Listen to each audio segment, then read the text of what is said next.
بسم اللہ الرحمن الرحیم۔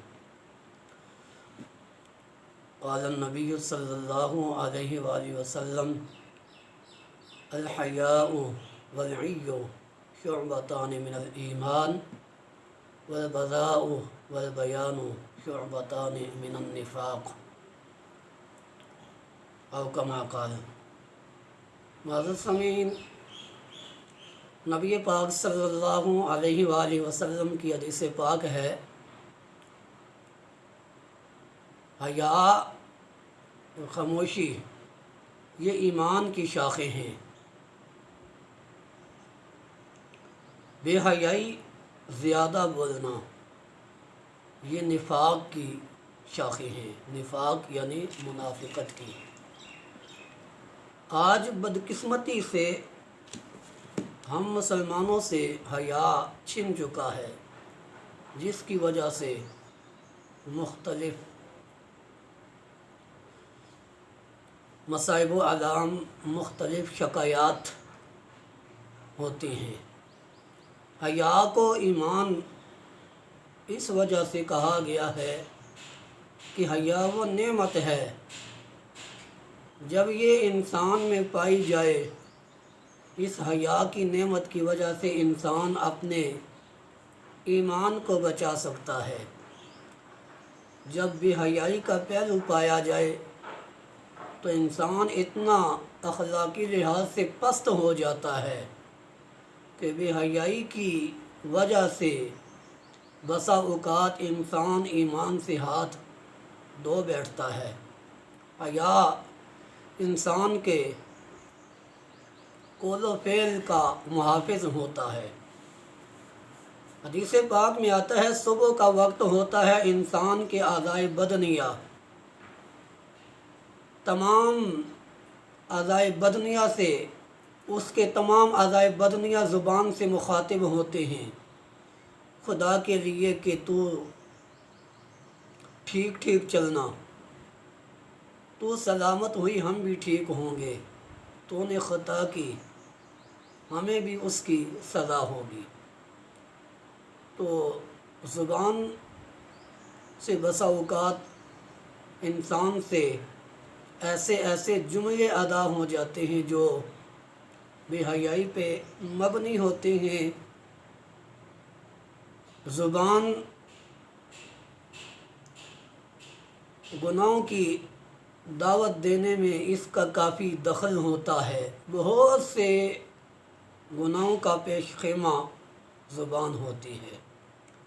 زبان کی حفاظت اللہ کے حبیب صلی اللہ علیہ وآلہ وسلم کی حدیث پاک کا مفہوم، جس میں مختلف چیزوں کی آپ نے ضمانت مانگی، جن میں زبان بھی ہے۔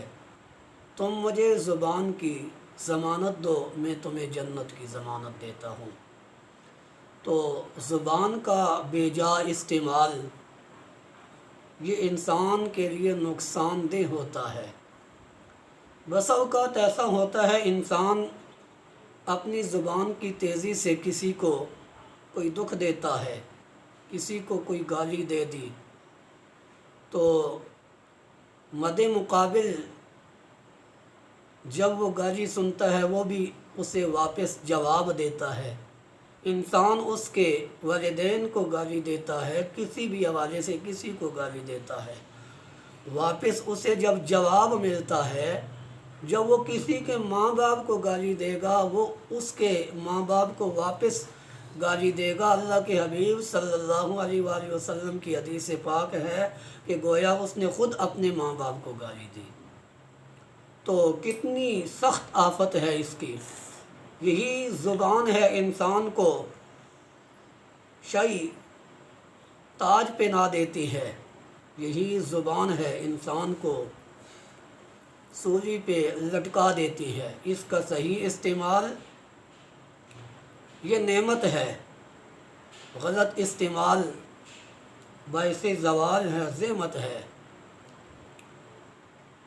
اب جو شخص اس کے استعمال کے متعلق ناواقف ہو، اس کے لیے خاموشی اچھی ہے۔ جو شخص مضبوط ہو، اس کو استقامت حاصل ہو، علم میں استحکام حاصل ہو، تو سوچ سمجھ کے بولنے والا وہ اس سے بہت کچھ کما لیتا ہے۔ محتاط استعمال انسان کے لیے نفع کا باعث بنتا ہے۔ تو لقمان حکیم سے ان کی حکمت کی بلندی کے متعلق جب سوال کیا گیا تو انہوں نے جو جواب دیا اس میں ایک یہ بھی ہے کہ طویل خاموشی سے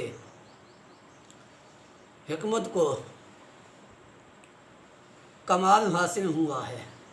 عموماً آپ نے دیکھا ہوگا جو لوگ زیادہ بولنے کے عادی ہوتے ہیں ان کی باتوں کو اتنی حیثیت نہیں دی جاتی، ان کی باتوں کو بے مقصد سمجھا جاتا ہے، ایسے شخص کی کوئی عزت نہیں ہوتی، گویا وہ اپنی زبان کے بے مقصد استعمال کی وجہ سے خود ہی اپنی عزت کی پامالی کا باعث بنا ہے۔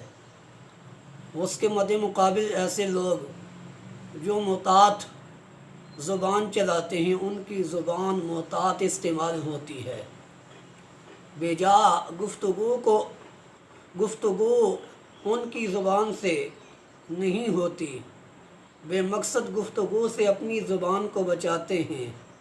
جہاں پہ بولنے کا مقام ہوتا ہے اس مقام پہ بولتے ہیں، موقع مال کی مناسبت سے ان کا کلام ان کی عزت میں اضافے کا باعث بنتا ہے، کیونکہ ان کی بات چیت موقع مال کی مناسبت سے ہوتی ہے، بے حیائی پہ مبنی کلام ان کی زبانوں سے نہیں نکلتا، جس کی وجہ سے ان کو حیثیت دی جاتی ہے، ان کو ایک اچھا انسان سمجھا جاتا ہے۔ زبان کی حفاظت یہ ہم سب پہ لازم ہے۔ آج کوئی شخص اپنی زبان سے کسی کو کوئی گالی دے تو جس کو گالی دی جاتی ہے وہ اس پہ ہاتھ اٹھائے، اس کو کوئی نقصان پہنچائے تو یہ نقصان جو اس کو پہنچتا ہے یہ اس کی زبان کے ناجائز استعمال کی وجہ سے پہنچتا ہے۔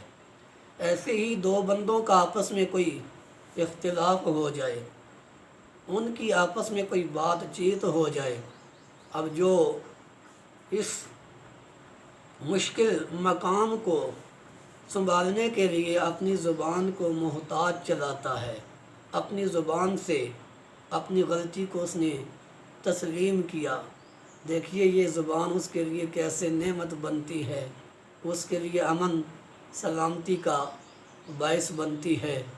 تو حیا یہ انسان کے لیے نفع بخش ہے۔ زبان کے استعمال میں حیا کا بہت دخل ہے، مختلف چیزوں میں حیا کا دخل ہے، آنکھ کے استعمال میں بھی ہے، زبان کے استعمال میں بھی ہے۔ تو اللہ پاک سے دعا ہے ہمیں اپنی زبان کے صحیح استعمال کی توفیق بخشے، غلط استعمال سے بچنے کی توفیق بخشے۔ تو اگلی آنے والی ویڈیو تک کے لیے اجازت چاہتا ہوں، اللہ حافظ۔